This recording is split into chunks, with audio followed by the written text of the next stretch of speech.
So that's good. So that was the end of session 4. And now I'd like to introduce Sezen, Yeşil, and welcome as the moderator this afternoon for this session. So we just put the chairs up, and if I can ask the presenters, please, to come along and sit.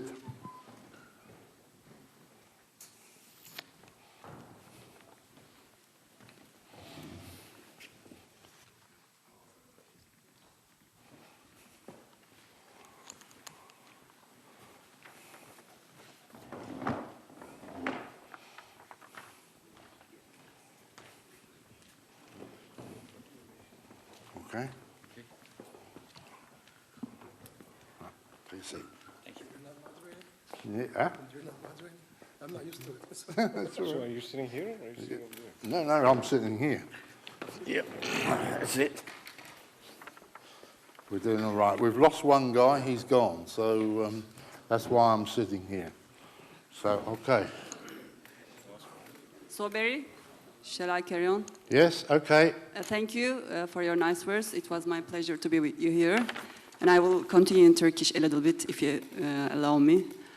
Değerli misafirler, hepiniz hoş geldiniz. Simultane çeviri servisimiz var ama etkinliğimizin dili İngilizce olduğu için özür dileyerek İngilizce devam edeceğim. Simultane çeviri hizmeti için teşekkür ediyoruz arkadaşımıza. We have been listening to very interesting and informative presentations on the latest developments regarding satellite communications. So, first of all, I want... Oh, we have one more speaker. One more chair, Great. please. One more chair, yeah. We have very practical guy. Hey, that's the blue chair. You can't sit on that one. That's the moderator's chair, yeah. You must That's come from not fair. Asselsen. First of all, I would like to give the floor to audience. We are waiting for your questions, please. Any questions? Yeah, we have one gentleman over there. Could you please pass the mic?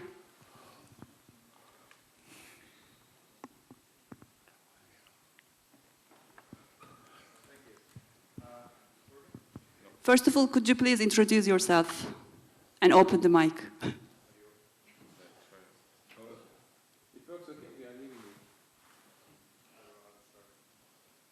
There's a... You can have mine. I can't hear you. Well, I'll talk loud. Oh, there it goes. Oh, there you go. I just have to activate it with my voice, I guess. My name is Joe Duller. I work with General Dynamics. This question is for Alcon. Which one? The Alkan. for Alcon. Alcan. Alkan. If I saw correctly, I noticed that you said that's a single beam with a break before make.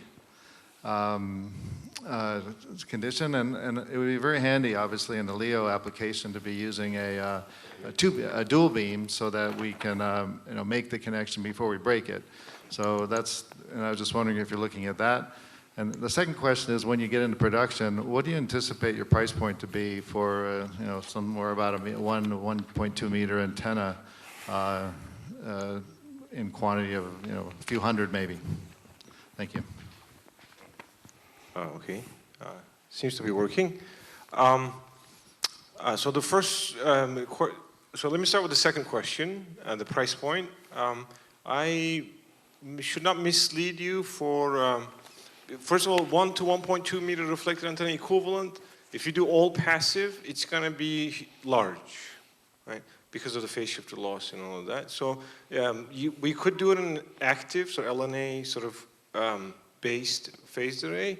But we have only started thinking about that now because our first product is Ka band, enterprise, 15 dB over Kelvin kind of thing. So it's all passive, right? And enterprise level, sort of the numbers that I can give you for enterprise level, less than 10K.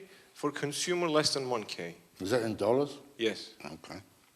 That's what we're trying to target. And we are in discussion with all the LEO constellation companies as well. And obviously the numbers, they have some aggressive numbers for user terminals. But it seems, our impression at least, is they are far from those numbers. If you don't have a fixed sort of reflector kind of solution, if you do phased array, they're not nowhere near those numbers. And I think we think we are the closest to those numbers, like I said, with that 1K number. And that's going to come down too, obviously. I mean, if they're talking about millions, quantities of millions now, I mean, you've seen probably SpaceX's applications and stuff for end users. So that's for for your second question. Now, your first question, I'm sorry, could you remind me your first question? Sorry about that. Yeah, it had to do with, I saw you had a single beam, and Yes, you were braking before you made Yes, the so connection. first product, O3B mPower, break before make was okay, so we do break before make. We have concepts for two-beam solution, and for a combined aperture receive TX, that's sort of a little bit further down the line, but we do have a concept for a two-beam solution, so you can do both tracking. But first product, I mean, we're a startup, limited time, limited human resources, if you will, so we really need to concentrate on the first product and getting it out and then start generating some revenue. So that's what we have been focusing on. And for O3B, the expectation from us is break before make. Thank you. So when do you think your TXRX product will be on the market? How many years? For product, our aim is late next year. Okay. Right? But for a field prototype, late summer. Okay, all right. Okay, thank you for the question. We have one more question.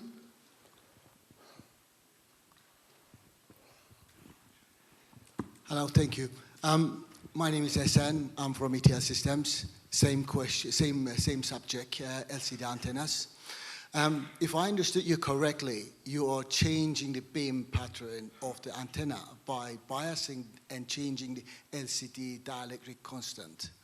If that is the case, when you bias the substrate and you change that characteristics, every element will change at the same time. So Yes. how do you overcome that? That's number one. How do we overcome what exactly? Every element changing at the same time? Yeah, because you got multiple antenna elements there. Is Yes. that correct? Yes. And you're changing the dielectric constant. Yes. And that changes the beam pattern. Yes. And every element will change in line with that. Cool. Well, we individually bias phase. So we have at least one phase shifter for each antenna element. So this is a true phased array. So we don't do sub-array based phase shifting. We do antenna element based phase shifting, and we can command each phase shifter individually and independently from everything else. Okay, so that is more like conventional phase array. Correct. And then you also mentioned that you would implant LNAs and power amplifiers, transmit, receive. Mm-hmm. How would you do that? Are you planning to do it in LCD, or are you just mounting on devices from other technologies? So far, I mean, most of the work that we have done and most of the prototyping we have done in-house is not on the LC panel. It's on different layers, right? But they're not bought in. I'm sorry, they're not? They're not bought in. They're not discrete components that you buy and plant in. They're part of the same substrate. By substrate, you mean the LCD? The LCD. No, it's not on the LCD panel. It's on a different layer. So then that comes back to cost, because Yes. I find it very challenging that you'll be able to get to £1,000 or $1,000 cost that you have. What quantity, what volume is that based on? We have these breakdowns for 10K, 100K, a million units, right? But it's not the million unit mark, so you can think of it as the 100K mark. Now, the 1,000, I mean, this all depends on a lot of different things. First of all, the LNA, like I said, for the higher G over T KU band stations, it looks like we think we might need them. But for KA band, for example, we did the math, and it's just, adding that cost and complexity, it doesn't seem to add up, at least from our calculations, and we looked this through. So the 1,000 is, and if I remember correctly, this is a sort of fairly small terminal, but all passive, right? So, and you also, because if you think of it this way, I mean, even the smallest terminal, if you have thousands of antenna elements, it's not that much. 100. I mean, if 50 by 50, that's 2,500 already. So if it is, I'm going to stop now, but one more Yeah. question. If it Yeah. is all passive, what kind of gain you expect to achieve from that and the size of the panel? What kind of gain? Gain, antenna gain. Depends on the application, right? Well, I mean, we can. I was I mean, referring going to beyond all like so passive. G, in terms of G over T, going beyond 15 over above 15 dB over Kelvin is hard all passive, right? So we have been concentrating on 15 dB over Kelvin, 12, 9, if you want 6, right? Depends on the application. Some people, I mean, some of the LEOs want 6 for end users. Some want 9, some want 15. So Okay, thank you. What's the antenna efficiency then? Have you got radiation patterns? Oh yeah. Yeah. So what's the efficiency of the antenna? You mean For a given aperture, there we are, a rectangular aperture like that. What was your, what's the efficiency of it? for an all passive solution? Yeah. Right. I mean, so if you think of it this way, like I said, we have about 3 dB phase shifted loss, right? I don't have any LNAs on there, right? Just add 1 dB loss for everything else, radiating element, waveguide, feed network, and stuff, and these are sort of based on measurements, so that's 4 dB loss, right? So what is that efficiency? It's less than 50%, Okay. right? Yeah. Okay. All right. And I've got another question, if I may. People want, the market wants, transmit and receive capability.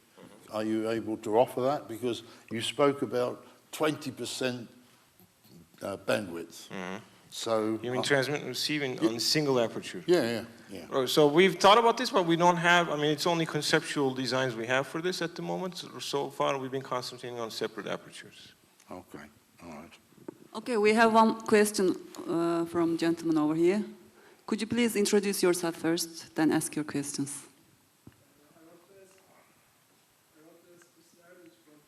No, we can't My hear. name is Derviş Gedikoğlu, Neta Electronics. Just show 5B coverage in the previous presentation. The maps does not cover the North Sea, Baltic Sea, and all Mediterranean Sea. Are you planning to enlarge the coverage area? Big area. Well, that's about it for the 5P. As I said, we're in building cooperation, at the moment, so we're going to have a global coverage area, but not only solely by our satellites. And for the upcoming satellites, maybe 7A, 7B, or I don't know what happens, but that's the coverage area for the 5P. That's planned, and that's going to be coming in 2021. Başka sorumuz var mıdır? Bu arada Türkçe sorabilirsiniz. Katılımcılarımız, konuşmacılarımız zaten anlayacaktır. Ayrıca çeviri hizmetimiz de var. I encourage you to ask your questions in Turkish, please, if you like. So that we can have more questions, maybe. No? Then I want to ask a question, Barry, if you allow me. Yeah, carry on. My first question is for STS Global, for Hakan Bey. You have said that LEO and MEA constellations will be increasing in future, and there is a push to lower the costs of smart antennas. And it is not about antennas only, but also it's about partnerships among the relevant manufacturers. How can this collaboration be achieved? What do you think about this partnership? Thank you. Thank you for your question. Can you hear me? Okay. Yep. The manufacturer, when they design their product, are designing it for a specific demand. So when I talk about collaboration, it's not just the manufacturing of the hardware and the software, it's also the services. It's the services that the LEOs provide, the MEOs provide. It's other services as well. So when I talk about collaboration between the different aspects,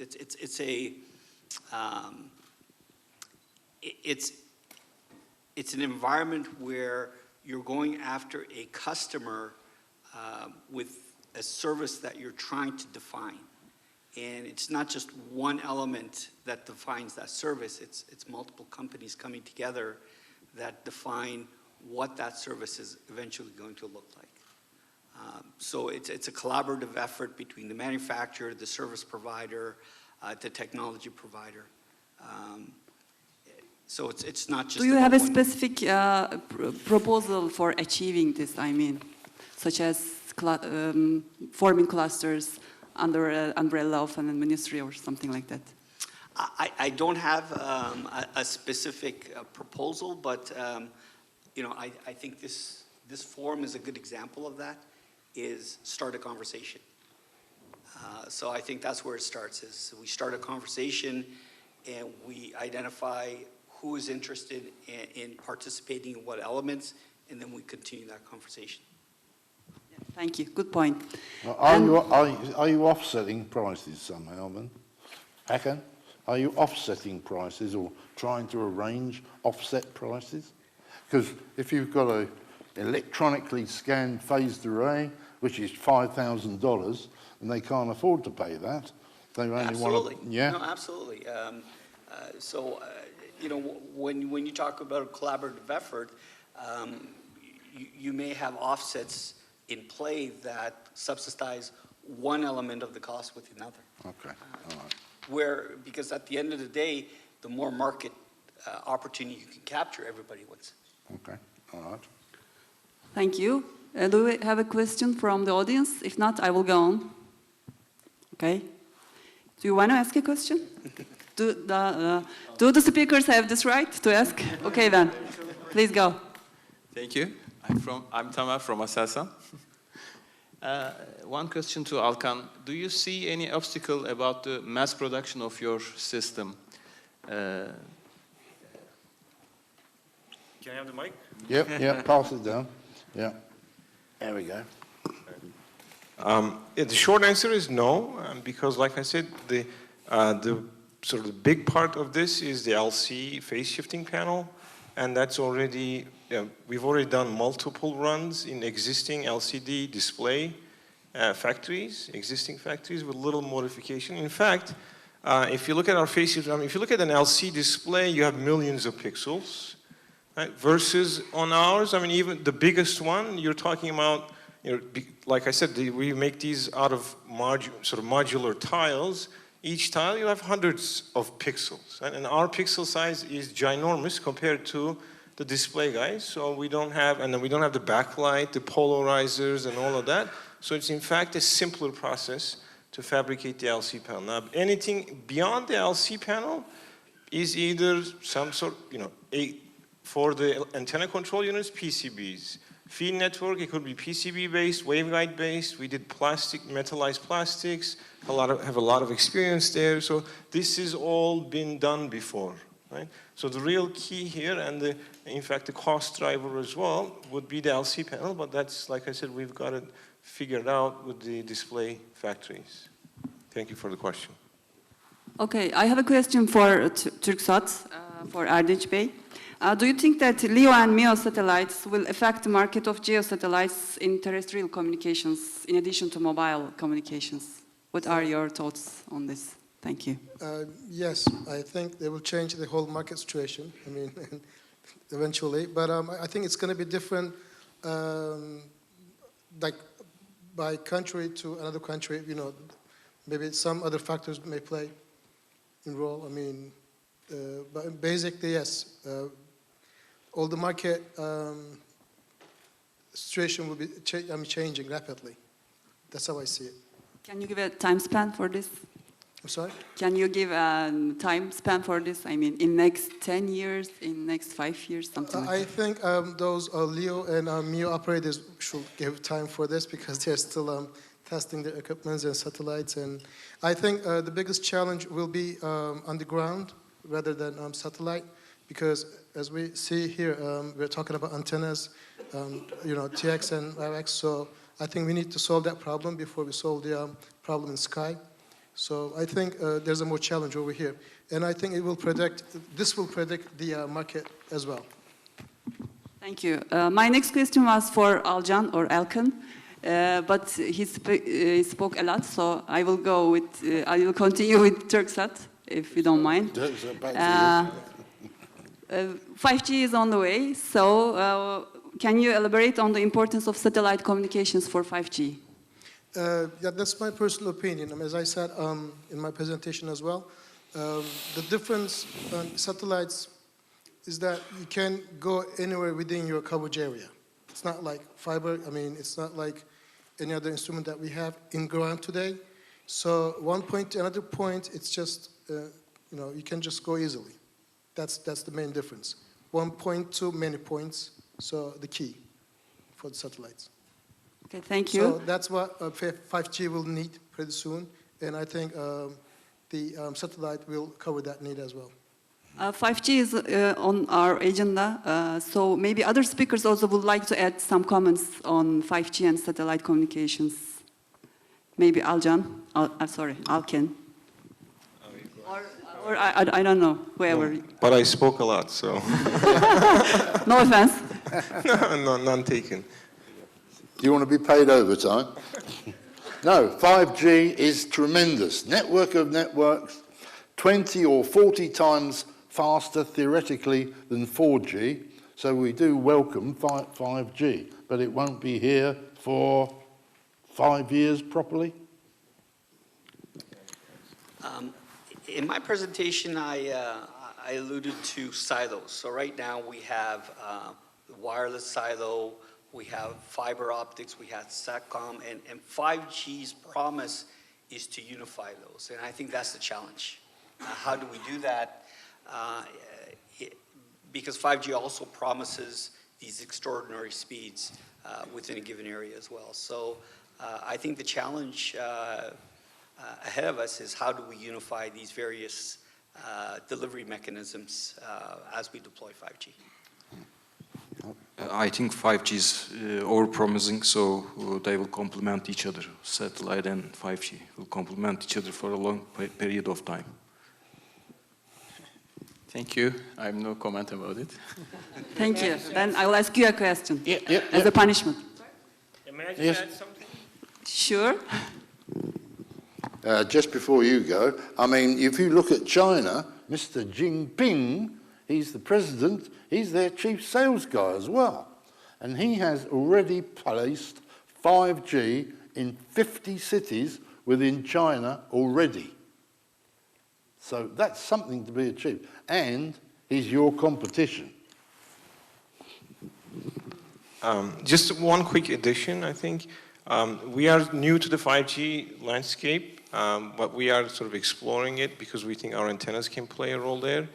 But what seems to be the case here, if I'm not mistaken, so for example, this massive MIMO, the MIMO gains and things like that, these come at a cost. These, especially at the base station side, and this is usually power consumption, and which means operational expenses, right? So I think, I don't know, like I said, but my gut feeling here is the operators have been kind of underestimating this a little bit, and so this could go two ways. Either there's some sort of drastic power reduction on the base station side somehow, or we will not see those massive MIMO gains that are going into these theoretical calculations. But like I said, I'm no expert on the field, just a sense that I got.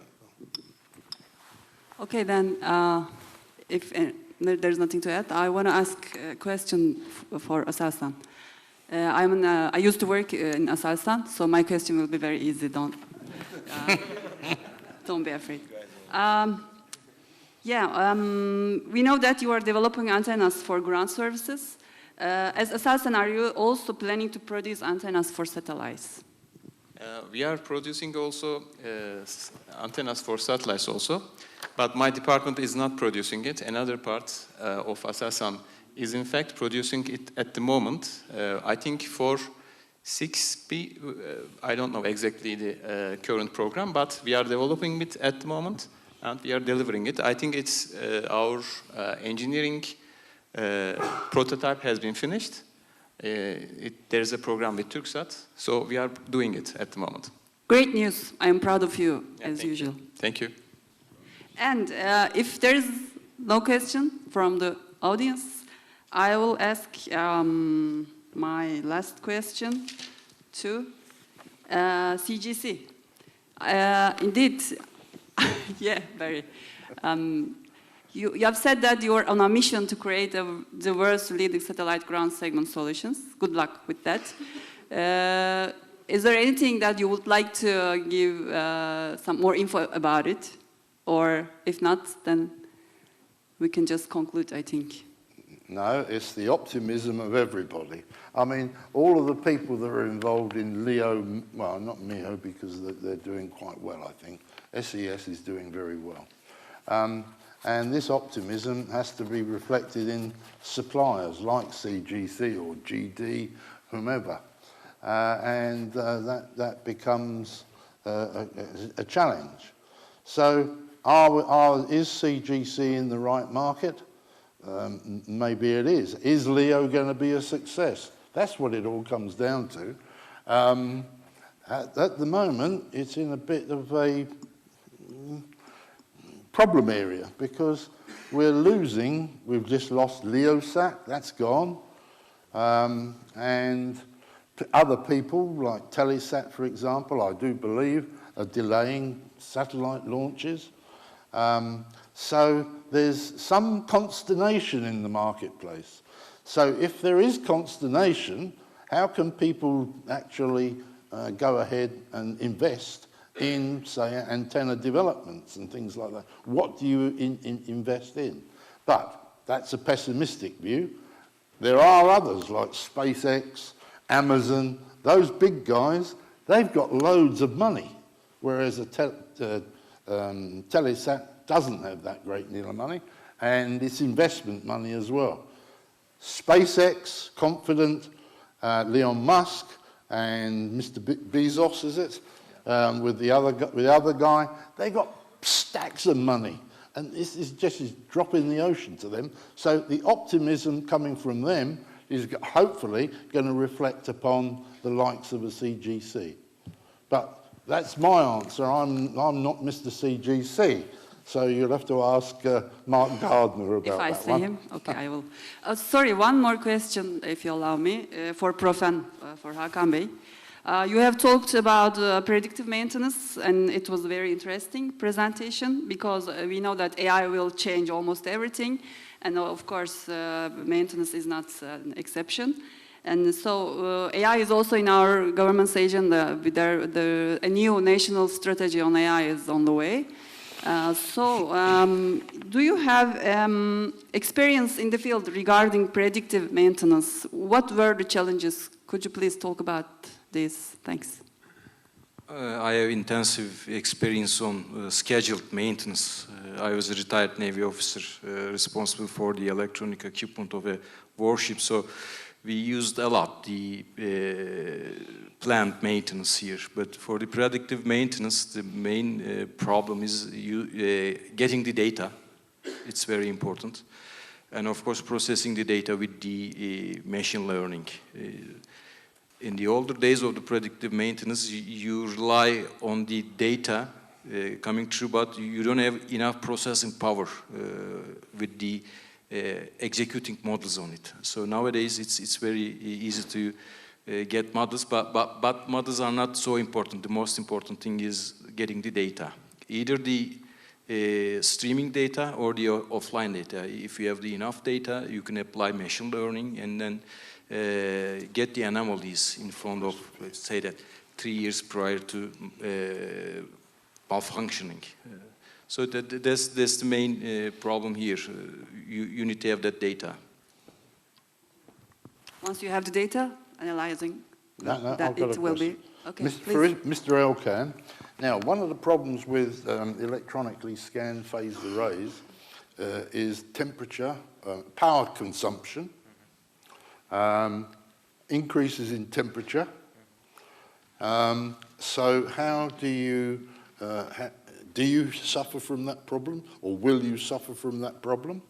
And also another question is response time, the recovery of your pixels.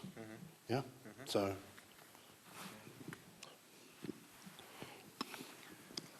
Okay, so let me start with the temperature. Yeah. So the key here is what does LC do with temperature? Right. As you increase the temperature, the losses do go up a little bit. Yeah. It gets faster, so the molecules rotate faster physically. Yeah. So response time is even faster now. They're more excitable. They're aren't more they? excitable, yes. Okay. Right, and so and as you go cold, it's the other way around. Yeah. Right? Now, Merck, in designing the liquid crystals, they have a sort of temperature range that they can actually, think of this as a sliding window, right? They can sort of slide this operating temperature of the LC up and down a little bit, right? Okay. So that's one way to mitigate it. And now if it gets really cold, like for example, there are LCs that can withstand minus 40 degrees and even a little bit colder. But if you actually freeze the LC, there's a chance when you when it thaws, it goes into this weird state. Oh, does it? Okay? Oh, Yes. yeah. So it may or may not happen. So you don't want to freeze the LC. Right? Yeah. And so depending on the application, like aerospace, right, they go up to minus 55 easily. Yeah. Right? I mean, so you would have to sort of look at the environment. How cold does it actually get? Now, I've said, I mean, the antenna, low power consumption. Now, how low? I mean, just to give you an idea, an antenna, the first product that we're designing, receive aperture has more than 10,000 elements. Actually, more, so bigger than 100 by 100, and it consumes less than 60 watts. Okay. So, and this is including antenna control units. And actually, most of the power consumption is the antenna control units. LC is sort of almost nothing. Okay. Right? So, and then depending on the application, we have to see whether we can use this heat. Right? 60 watts is not a lot, but at the same time, it's kind of like a light bulb. Right? How much does this help us heat the LC on the cold side? Okay. Now, the other question you asked is response time. Yeah. Response time of the LC is dependent on the thickness of the LC material. Okay. The more LC you have, the slower it is, because this is physical rotation of the molecules we're talking about. And as far as we know, we are the first to be able to realize a thin cell structure, less than 5 micron thickness. Okay, so our previous demo was 100 microns, and it's proportional to d squared, the response time, or inverse d squared. Yeah. So what we are measuring at the moment is less than 10 milliseconds. Okay. Okay. All right. I have a question aligned with that. So, very quick question, just to align with what you said. Aging of the material, the LCD. Yeah. So over time, do you get a memory effect, or is there any effect over time?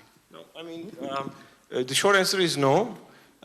What is not fully qualified, if you will, in the display industry is these extreme temperatures, because usually the displays don't go to these extreme temperatures. So there we have to do some work in terms of, what happens if it's sort of prolonged exposure to very low temperatures and stuff like that. But Merck has a lot of knowledge in the company, so they're guiding us in that. But other than that, no memory effect, no nothing. And so, for example, just to give you an idea, Professor Jacobi at Technical University Darmstadt, he's the PhD supervisor of our founder. He's known as the father of microwave LC. They are now launching with DLR, a satellite with a tunable LC filter. So it's went through all the radiation hardening, the temperature cycling, and the qualifications required for space flight. So yeah, it's actually pretty rock solid material. Yeah, I think, Barry, Okay. we're done. If there's no other questions, I think we can conclude our session. Thank you very much to you for your contributions and for listening to us. And thank you to our speakers for their very well presentations. Yeah. Thank you, Sezen. We have a ceremony, I think. Oh, yes, we do. And we're doing all right for time. I mustn't get the Mr. wrong this time. Oh, my goodness. It's another saying. There's so many of them. Ahmet. There you go. All right. Shake hands. Yep, there you go. Thank you. Good presentation, by the way. Hakan Sabasyan. There you go. Thank you. All right.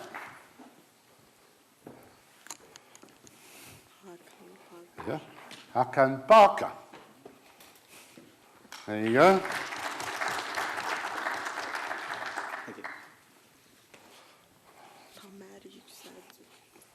Tama. Thank you. No, not going to get caught on that one.